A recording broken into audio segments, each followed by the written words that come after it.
Hello everybody, it's me, James, the councillor, up here in windy North Wales. Sunny RHYL officially, but not at the not at the moment, not at the minute. And this is a bit of an add-on to. I usually sort of do one vlog a week really, but this is a bit of an extra for this week. And it's about my lovely town, the town that I represent as a town/community councillor, the town that I've grown up in for almost all of my adult life, from the age of 15. The town that I love. I'm happy to say that. I love my town. I mean, it'd be a bit odd if I'd run for as a community councillor, volunteered in the community for so many years in very different organisations and things. If I didn't love my town, wouldn't it really? But obviously I do. I love my town. I love its history. I'm a bit of a history buff, so I like looking at the history of my town and the buildings and all of that. So I know some people find that a bit sad, but I love all that. And RHYL's an interesting town as far as history goes, because back in the 1850s, 60s, when the railways were being spread all over the country, and people over in the sort of industrial heartlands of Manchester, where all the factories were, and Birmingham, the docks at Liverpool, and all of that, all this red heat of industry and energy, and all the workers that did the work were toiling literally 7 days a week. When they eventually won the right to have, I think it was maybe a day. I think it was something like a day a month, was it? It might be even worse than that. Eventually off, and they could contemplate going somewhere rather than just sticking around in their own town, but going somewhere with a family. And the track was laid this way over to the west, into North Wales. Of course, one of the major stops for the holidaymakers was RHYL, sunny RHYL. Our train station is a fantastic example of a Victorian train station. It's half the size it originally was now. The other half is Morrison's and a Morrison's car park.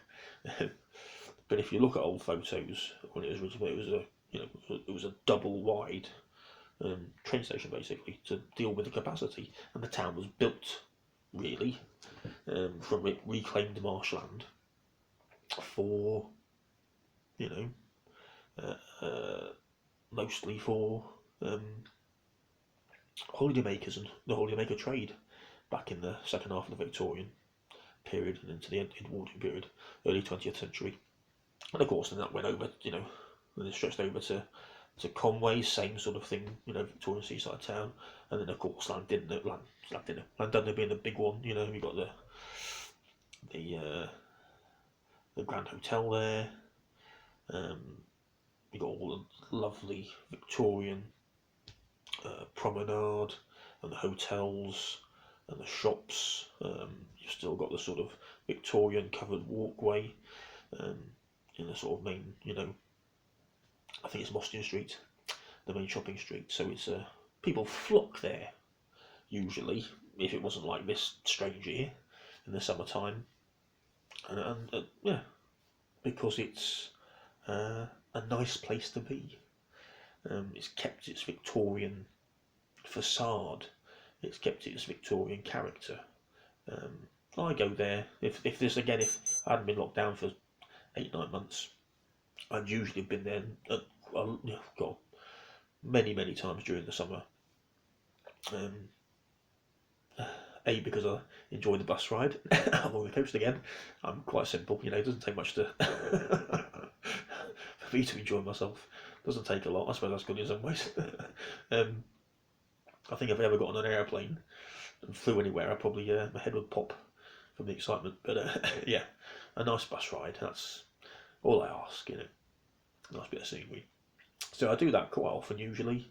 I've missed doing that, really have. and I'll just go to Llandudno and often go to Waterstones and climb the stairs to the coffee shop and sort of sit there and have a nice coffee and have a look at a few books I might be interested in if I can afford them. If not, just enjoy the coffee and then, if it's nice weather, walk the promenade and take in the scenery, take in the lovely vista of the sea and the vista of the Victorian promenade and, as I say, the Grand Hotel and all that, and the pier, fantastic pier, wonderful pier. If you haven't been, you don't know London very well, and you do go, you have to go on the pier, which is open during the summertime. Bit pricey because it's run by the pier company, London Pier Company, I think, which is a council sort of run thing. So it's a bit, it's probably as you'd expect. There's a little bit there, a little bit on the pricey side for a cup of coffee and an ice cream, but it's nice, it's lovely. But what makes me sad is that where Llandudno certainly, and even Colwyn Bay further along the coast, have managed to keep much of their Victorian sort of facade, the history, particularly the buildings that are still there. My lovely town, RHYL, has not, and as I speak, may have already started the last important, great Victorian building that's on our promenade, which is known and is known now and was the Queen's Hotel and Theatre, now known as the Queen's Market, really, these days, is no more. It's been flattened, absolutely flattened, to make way for yet more regeneration. And I'm really sad about that. Really, really sad. Unfortunately, as a town councillor, I didn't get a say in it. I didn't get to. The county council who decide, of course, really at the county council level with planning, and they're the ones that get the money in to sort of do all sorts of stuff. They consult with the town council, and we've had people from the county council, and we've had the architects they've hired and people like that, which I think are from Manchester actually, around that area, to come in and talk about this time last year, about their plans about what they want to do as far as regenerating it. But I feared at the time, and I know quite a lot of town councillors feared at the time, that this talk of regeneration was actually in reality going to be, it's just going to be wiped from the face of the town, wiped from history, and replaced by something yet again new, yet again expensive, yet again, I'm afraid, putting my cynical hat on, but it's a hat of experiences. That's a bit weird thing to say, isn't it? It's a hat I've worn through experience of growing up here, that won't do what it's billed to do, and won't be worth the money that's spent on it, and we will have lost for good, are losing for good, a very important, I say, last sort of obvious piece of what made RHYL on the promenade. The important part of the town for generations of holidaymakers. You may be saying to me, well, that's just the way it is, James, and yes, I understand. Costs of things and everything, but I'm still sad about it. Unfortunately, it wasn't protected. It wasn't listed, which was the problem, because it was in private hands for many, many, many years. They didn't put the money into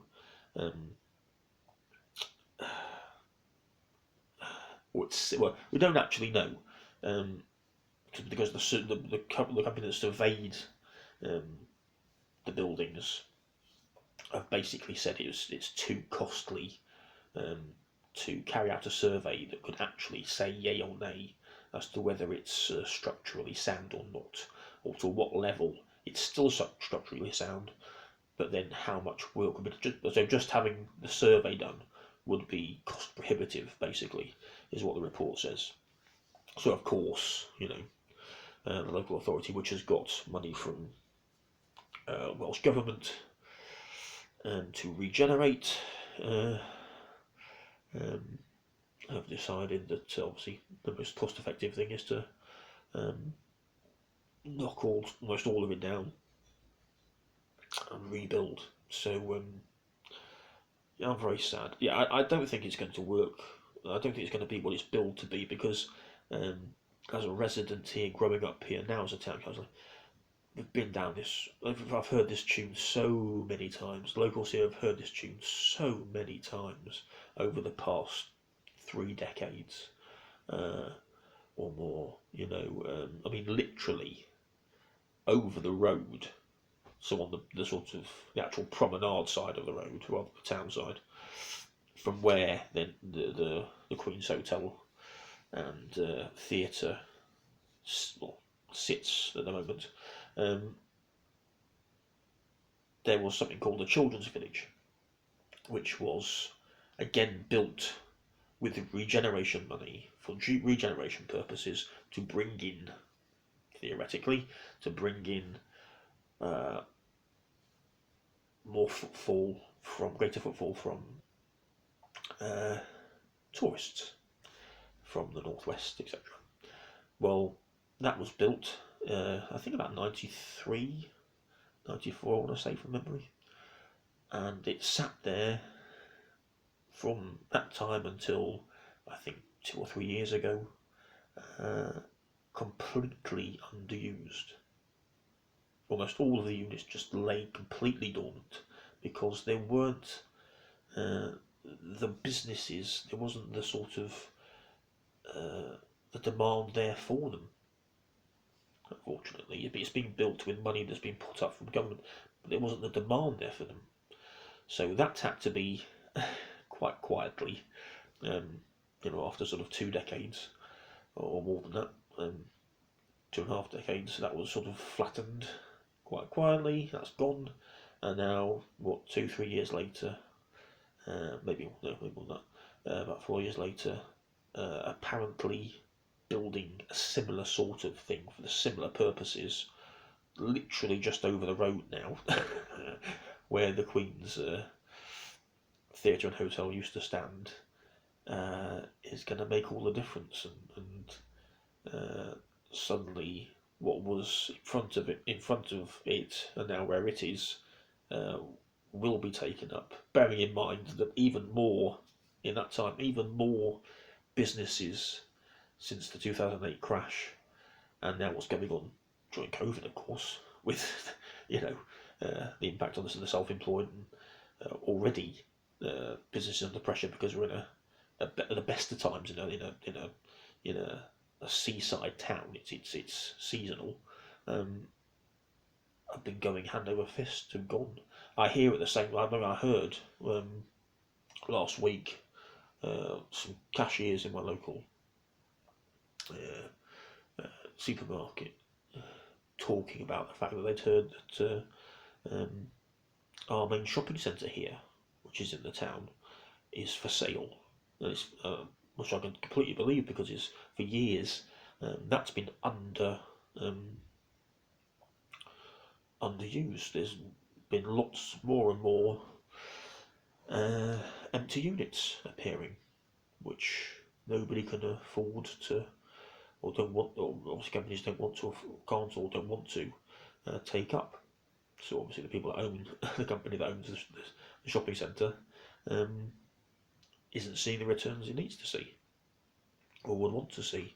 So while that's being sold because the shopping centre is dying, why literally yards away anyone would think or the council would think that building this new community slash commercial venture, as I say, which existed for decades right in front of it, over the road, is going to actually work. I'm sorry. I know. As I say, heard this tune too many times. It's Groundhog Day with that one as well. I'm sure when I bring it up, and if I do bring it up in in the town council, etc., and other places, I'll be told, oh, you're being a naysayer and you're not supporting the town and blah, blah, blah, we're talking about. And of course, give it 2 years, give it 3 years, it will, The problem is, you see, historically, is that where this is happening has been not only the poorest, most deprived part of the town, RHYL West, for many, many years, decades. It's where I grew up, actually, from the age of 15 to early 30s, I think. So I know it very, very well, and was there while it was declining, through its sort of worst years, really. So I've seen it all. I know it all the stuff there. I know the area, I know the people very, very well. Where I am and represent is literally just over the train track, at the side of the train track. And it is, as of this time last year, number one, the most deprived area, ward in the whole of Wales. Not just North Wales, the whole of Wales. So that's out of 1,000 plus wards, basically. Yet, to back my cynicism up, and yet, during the time that it's declined and declined and declined to the point where it's now number one in the most deprived areas to live, with the worst health outcomes that go along with that, employment outcomes, educational outcomes, because that's what it means, shorter life expectancies for people that live there.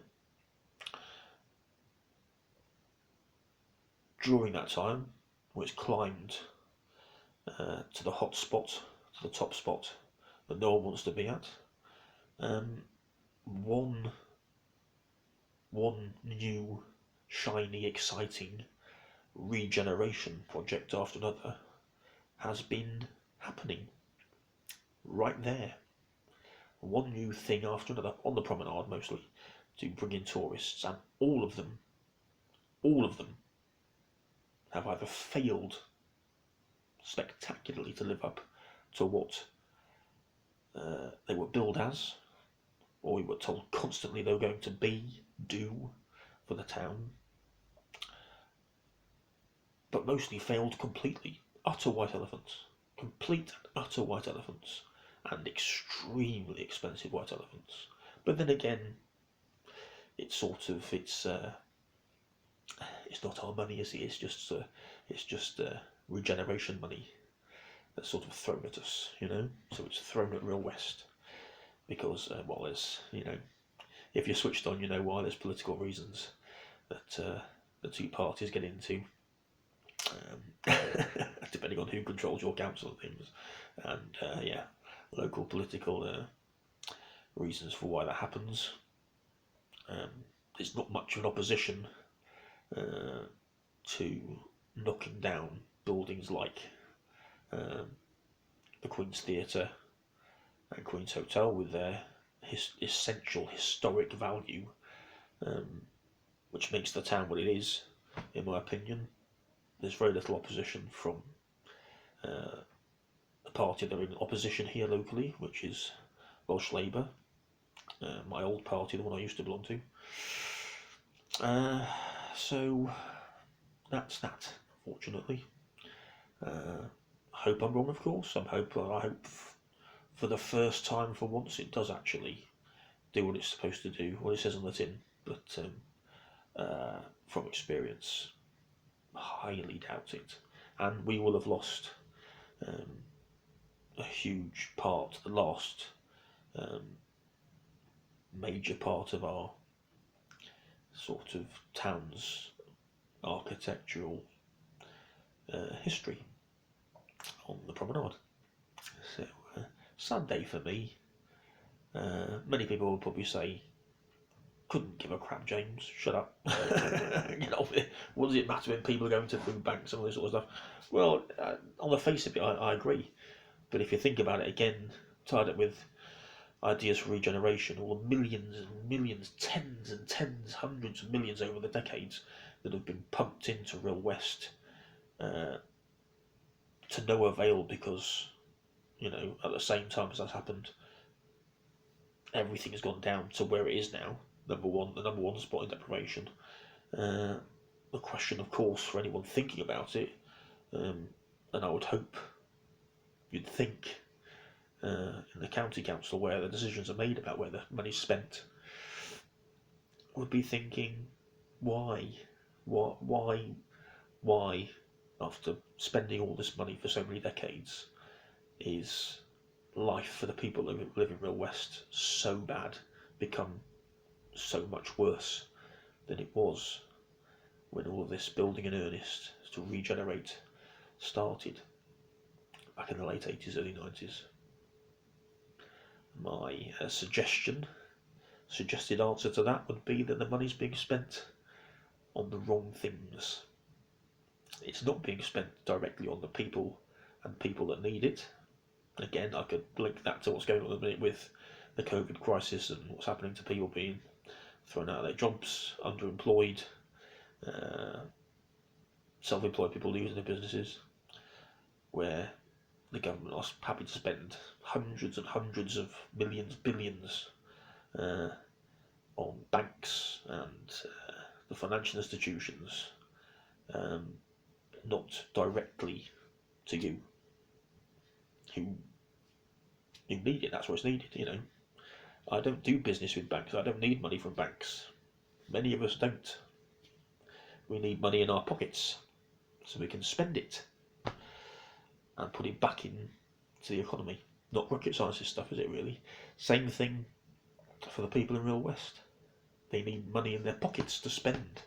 That will bring shops back. That will want companies, that will incentivise companies to come back to the centre of Real, because people will have money to spend. But then, of course, what do I know? I'm just a big mouth, a loud mouth, independent town councillor who apparently doesn't know what he's talking about and needs to zip it. So I'm going to zip it now. It's 20 minutes plus again. So what do you think? What's happening where you live? Similar sort of stuff, probably. Do you think it's important to hold on to a sort of heritage year town, or not? Is it just be sentimental, but we can't afford to be sentimental? Because there's an argument for that as well, I suppose. But anyway, ciao for now, take care, stay safe, and I'll see you next time. Bye bye.